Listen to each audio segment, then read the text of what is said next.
u joydan ayrilmaymiz. Shu joyni bizga mahkamlab dokumentalniy qilib berilgan o'zi avval. O'sha dokumentalniy bo'lib turgandan keyin bu dokumentni qanaqa buzasalar, qana? Мои родители, предки, старики все похоронены в Акдубе. И хотел бы, чтобы я тоже, чтобы наши остальные, кто будет захоронен в этом месте. Если на это внимание наше государство не обратит внимания, я вынужден буду обратиться к консульству.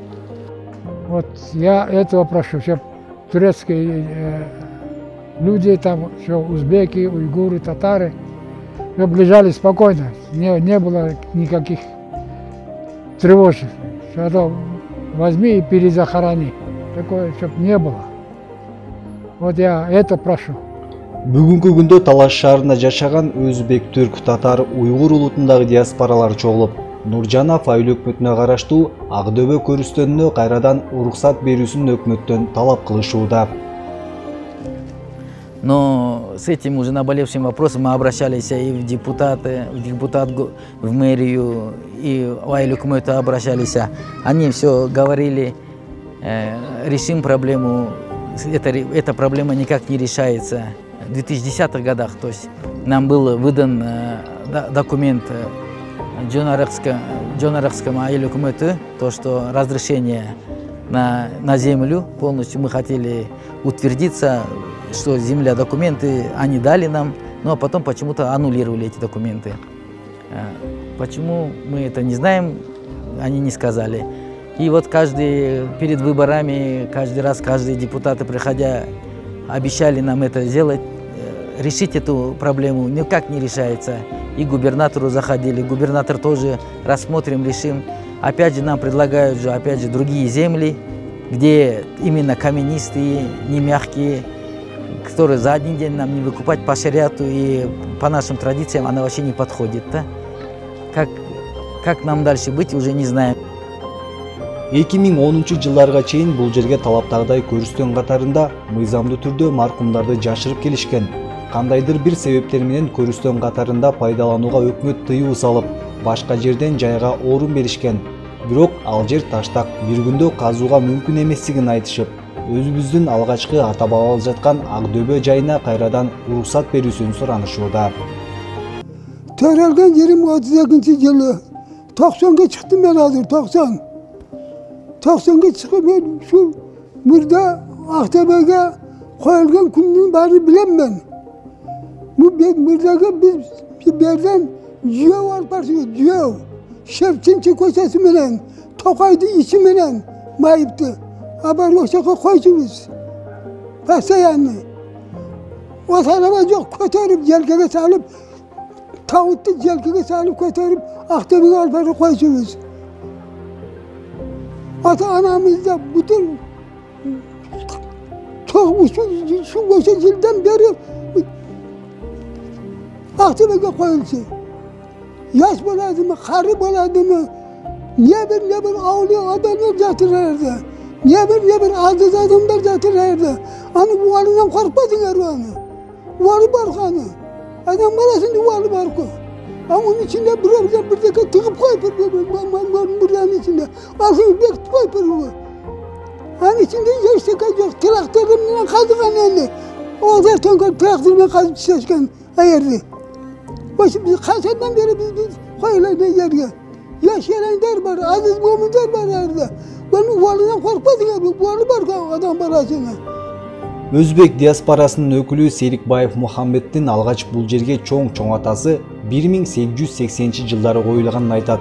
1920-жылдары чоң атасы жана анын бир туугандары ушул жерде экенин жана мен дагы алар менен бирге ушул жайга коюлушумду каалайм дейт. Я бы хотел, чтобы это кладбище осталось за нами, так как нам просто, как бы сказать, мы бы хотели, чтобы лежали там, где лежат мои предки. Да? Почему? Потому что там лежит моя мать, мой отец, мой дед, мой прадед, мой прапрадед. Поэтому я прошу вас, чтобы это оставили за нами, за горожанами города Талас. И все-таки там захоронены не только узбеки, уйгуры и другие национальности, но там захоронены и кыргызы, которые являлись этническими переселенцами в город Талас. Поэтому я прошу вас, чтобы захоронение было также, продолжалось так же, чтобы и я там лежал вместе со своими родителями, чтобы мои дети лежали вместе со мной. Прошу вас вот только об этом. Ак-Дөбө көрүстөнү Нуржанов айыл өкмөтүнө тийиштүү жер. Бул маселе боюнча айыл өкмөтүнө кайрылганыбызда төмөнкүдөй жоопторду кайтарды. Бул жарандардын, бул диаспоралардын 2009 жылга чейин бул Ак-Дөбөдө көрүстөн жер берилип, ошол жылга чейин негизи маркумдун сөөгүттөрү коюлуп жүрүптүр. Бирок ошол жерде ошол убакытта ушул Ак-Дөбө жеринин айланасында биздин Талас районунун Көктөкөй айылынын элдеринин үлүш жерлери жайгашкан экен. Ошол үлүш жерлерге баягы маркумдун сөөгүн коёр учурунда үлүш жерлери тебеленип, жана башка тоскоолдуктар болуп, эл тарабынан нааразычылыктар болуп, ошол жергиликтүү калк ошол көрүстөндү жаап бергиле деген мазмунда өздөрүнүн көйгөйүн айткан экен да. Андан кийин жергиликтүү кеңештин, Нуржанов айыл кеңештин 6-чакырылышынын депутаттардын чечими менен ал жерге ошо диаспоралардын көзөтүп кеткен маркумдардын сөөгүттөрүн коюуга запрет коюлган экен, менин билишимче.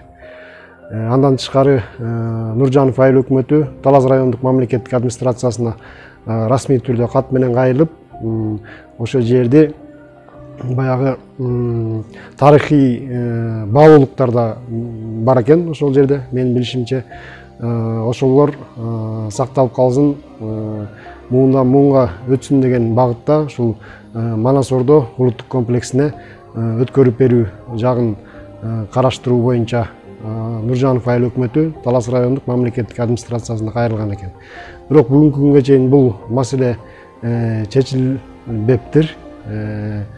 Жана ошол жогоруда айтып кеткен диаспоралар тарабынан бүгүнкү күндө ошол жерди кайра ошол көрүстөн катары берүү жагын суранышып жатыр. Эми бул боюнча биз дагы иштерди жүргүзөбүз деп ойлойм. Жалпы депутаттар менен, жалпы коомчулук менен биргеликте. Андан соң Талас райондук мамлекеттик администрациясынын акими Нургазы Нарымзаевке кайрылганыбызда жаңы кызматка келишине байланыштуу бул маселе боюнча алдыда иш алып барарын билдирди. Ак-Дөбө көрүстөнүнүн тарыхына кайрылганыбызда биздин заманга чейин 7-кылымдан 12-кылымга чейин бул жер гүлдөгөн чоң 3 катар чебі менен шаар болгон. Жана ал жерде өнөр жай абдан өнүгүп, карапа, жыгач, темир, зер буюмдарды иштеткен ишканалар болгону тууралуу далилдер бар. Ак-Дөбө шаарчасы менен Манас Ордонун түзмө-түз байланышы бар деп айтылат. Ошондой эле Манас атабыздын этнографиялык музейиндеги бир нече буюмдар жана мамы таштар Ак-Дөбө шаарчасынан табылган. Советтер Союзу учурунда жер аянттарын көбөйтүүдө көп жерлери айдоого айланып, бир топ бузууларга туура келген. 1950 жылдан тарта бул жерге массалык түрдө көрүстөнгө бериле баштаган.